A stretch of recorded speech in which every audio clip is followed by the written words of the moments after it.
अगर आपने हमारा पहला वीडियो देखा है जिसमें हमने world mission society church of God और उनकी शिक्षा मदर यरूशलेम यानी माता यरूशलेम को एक्सपोज किया था, तो उस वीडियो में हमने बात की थी गलातियों अध्याय 4 वचन 26 की, जिसको ये लोग इस्तेमाल करते हैं अपनी शिक्षा और सिद्धांतों को साबित करने के लिए।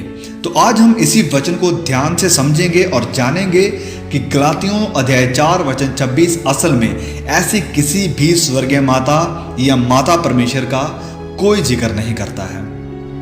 तो अगर आप इस चैनल पर नए हैं तो प्लीज चैनल को सब्सक्राइब जरूर कर दें, साथ में बेल आइकॉन को भी दबा दें आने वाले हर नए वीडियोस का अपडेट पाने के लिए। और आप सभी का मैं धन्यवाद करना चाहूँगा जिन्होंने चैनल को सब्सक्राइब किया हुआ है और चैनल के साथ जुड़े हुए हैं। परमेश्वर आप सबको बहुत मदद करे। तो आइए इस वीडियो को शुरू करते हैं। तो पिछले वीडियो में हमने सीखा था माता यरूशलेम या स्वर्गीय माता जैसी शिक्षा देने वाले world mission society church of God के बारे में। उस वीडियो में काफ़ी कमेंट भी थे उन लोगों के जो ऑलरेडी इस ग्रुप के लोगों के साथ संगति कर चुके हैं और जिनके घरों में ये लोग आए हैं अपनी शिक्षा सुनाने के लिए। तो मैं उम्मीद करता हूं कि वह वीडियो आपकी जरूर मदद किया होगा कि आप इस पंथ के बारे में जान सकें और इनकी गलत शिक्षाओं के वाकिफ हो सकें। तो वापस आते हैं हमारे आज के टॉपिक पर, जो है गलातियों अध्याय 4 वचन 26, जहां लिखा है, पर ऊपर की यरूशलेम स्वतंत्र है और वह हमारी माता है। ये है वो वचन जो माता यरूशलेम वाले अपनी शिक्षा का आधार बनाते हैं। लेकिन इस वचन को बताने से पहले मैं थोड़ा आपको इस गलातियों की किताब का बैकग्राउंड जरूर बताना चाहता हूं, ताकि आप आसानी से इस वचन को समझ जाएं। तो पौलुस जब इस किताब को लिख रहे हैं वह पूरी तरह निराशा में है और दुखी है, क्योंकि गलातिया में रहने वाली कलीसिया में कुछ झूठे प्रचारक घुस गए थे और वह उस सुसमाचार को जो पौलुस ने सिखाया था बिगाड़ना चाहते थे।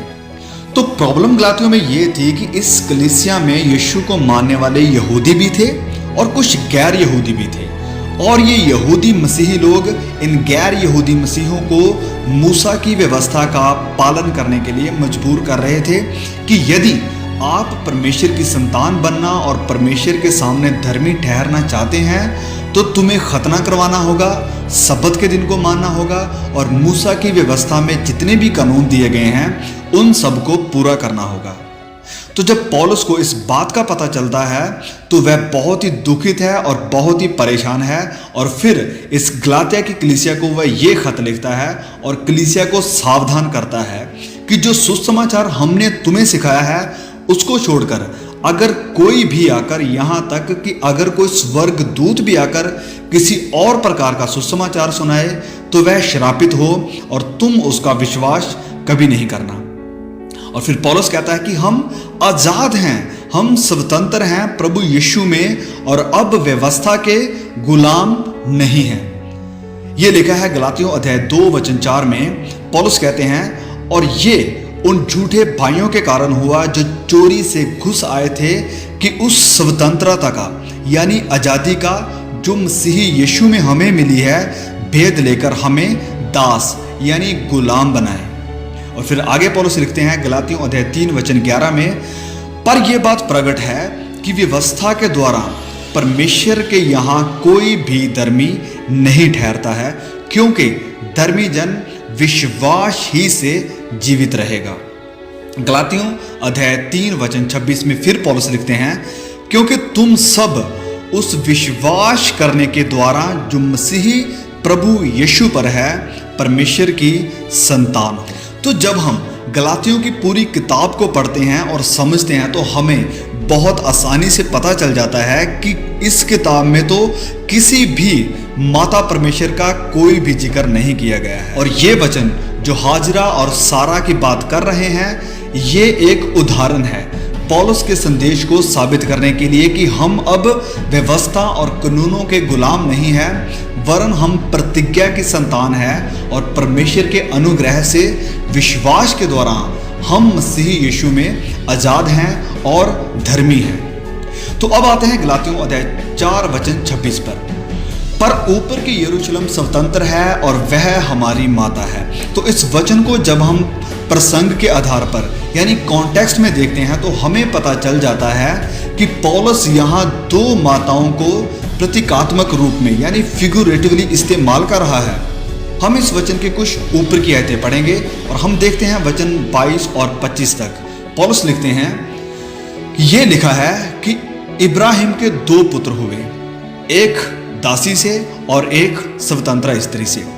परंतु जो दासी से हुआ वह शारीरिक रीति से जन्मा, और जो स्वतंत्र स्त्री से हुआ वह प्रतिज्ञा के अनुसार जन्मा। इन बातों में दृष्टांत है। ये स्त्रियां मानो 2 वाचाएं हैं, एक तो सीने पहाड़ की जिससे दास यानी गुलाम ही उत्पन्न होते हैं, और वह हाजिरा है। और हाजिरा मानो अरब का सीने पहाड़ है और आधुनिक यरूशलेम उसके तुल्य है, क्योंकि वह अपने बालकों के समेत दास तत्व में है यानी गुलामी में है। तो जैसे कि मैंने पहले भी बताया है कि कुछ यहूदी मसीही लोग इन गैर यहूदी मसीहों को ये बता रहे थे, ये सिखा रहे थे कि भले ही तुम मसीह में आ चुके हो, पर मूसा ने जो व्यवस्था दी है उसका तो पालन आपको करना ही पड़ेगा। पर पौलुस गलातियों को समझा रहा है कि व्यवस्था तो गुलामी का प्रतीक है, क्योंकि कोई भी सारी व्यवस्था को कभी भी पूरा नहीं कर सकता है, और इसलिए व्यवस्था के आधार पर परमेश्वर के सामने सिद्ध कभी नहीं ठहर सकता है। तो पौलुस गलातियों को कह रहा है कि तुम अब व्यवस्था के गुलाम नहीं हो, वरन मसीही में स्वतंत्र हो, आजाद हो। तुम पर परमेश्वर का अनुग्रह हुआ है, तुम्हारा उद्धार हो चुका है, क्योंकि प्रभु यीशु ने अपना लहू देकर तुम्हें धर्मी ठहराया है। जो काम तुम नहीं कर सकते थे वह प्रभु यीशु ने पूरा कर दिया है। अब आपको बस इस बलिदान पर विश्वास करना है। तो पौलुस इन वचनों में यह समझाने की कोशिश कर रहा है कि जो लोग अब भी व्यवस्था के आधार पर धर्मी बनने की कोशिश करते हैं वह अब भी गुलामी में है, जो कि अब्राहम की शारीरिक संतान है हाजिरा से। और हाजिरा एक दासी थी जो कि गुलामी का चिन्ह थी, अर्थात व्यवस्था का। पर पौलुस कहता है कि तुम तो इब्राहिम की शारीरिक नहीं वरन आत्मिक संतान हो, इसलिए सारा से उत्पन्न हुए हो, जो इब्राहिम की पत्नी थी, ना कि दासी। मतलब कि वो तो स्वतंत्र स्त्री थी और सारा की संतान प्रतिज्ञा के अनुसार पैदा हुई थी। मतलब कि जो परमेश्वर ने इब्राहिम के साथ वादा किया था कि वह उसे एक पुत्र देगा जिससे मसीहा आएगा और संसार की सब जातियां उससे आशीषित होंगी, अर्थात मसीही प्रभु यीशु। आज सभी विश्वासी जिन्होंने प्रभु यीशु में अपना उद्धार पाया है, यानी पूरी कलीसिया इब्राहिम की आत्मिक संतान है, और जो आजाद स्त्री सारा से जन्मे हैं, जो कि स्वतंत्रता का एक प्रतीक है। तो जब पौलुस लिखता है कि ऊपर की यरूशलेम स्वतंत्र है और वह हमारी माता है, तो पौलुस के कहने का मतलब है कि स्वर्गीय यरूशलेम जो विश्वासियों का नगर है वह व्यवस्था के अधीन नहीं है, वह स्वतंत्र है। तो पौलुस प्रतीकात्मक भाषा का इस्तेमाल करते हुए कहता है कि ये नया यरूशलेम सारा के समान है जो हमारी माता है। तो पौलुस ने ये वचन गलातियों की कलीसिया को व्यवस्था और अनुग्रह में अंतर समझाने के लिए लिखा था, जिसमें उसने 2 माताओं को दृष्टांत के रूप में दर्शाया है, जिसमें एक माता हाजिरा थी जो व्यवस्था और गुलामी का चिन्ह थी, और दूसरी माता सारा जो अनुग्रह और स्वतंत्रता का यानी आजादी का चिन्ह थी।